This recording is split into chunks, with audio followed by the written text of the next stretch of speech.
All right, and now this breaking news. New York Jets cornerback Kris Boyd is in critical condition at a Manhattan hospital after he was shot outside a New York City restaurant early this morning. Let's get right to CNN's Don Riddell with more on this. How's he doing and what happened leading up to this? Well, I can tell you what we know from a law enforcement official. The incident happened at 2 o'clock in the morning on the corner of 38th and 7th. It sounds like it was a dispute that escalated, resulting in 2 shots being fired, the shooter fleeing the scene in a vehicle. And now we have the situation where he's in Bellevue Hospital, recovering in a critical but I believe stable condition. So not at all a good situation for Kris Boyd. The Jets are aware of the situation. They played their game this week on Thursday night.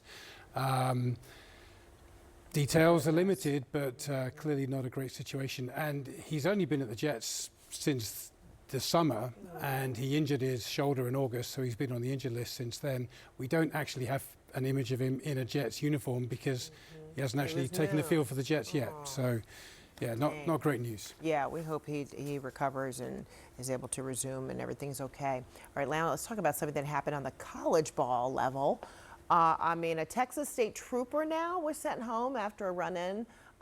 We call it a run-in, with the University of South Carolina player. It was kind of 2 players, right? Saturday game, right, yeah. Something strange, shoulder brush, and then the next thing you know, some finger pointing. What happened? Everything about this is wild. Yeah. So South Carolina playing in Texas, wide receiver Nick Harbour scores an 80-yard touchdown, and he kind of continues his run all the way up into the tunnel, as you can see. Because he's fast, as would happen. Yeah, he just couldn't slow down, and he was making his way back onto the field when this trooper came at them in the opposite direction. My gosh. Kind of shoulder bumped 2 of them, turned and scolded one of them. As you can imagine, That's this strange. went instantly viral. Yeah. LeBron James, among many who commented about it, LeBron said the trooper needs to be suspended. That was premeditated. Clearly he was trying to start something. That's what LeBron James said. He threw in a couple of expletives as well, which is why we can't show you his tweet. Anyway, this led to a position where South Carolina were leading by 30 points to 3 at halftime, which was massive against a team that has been unbeaten this season. Yeah.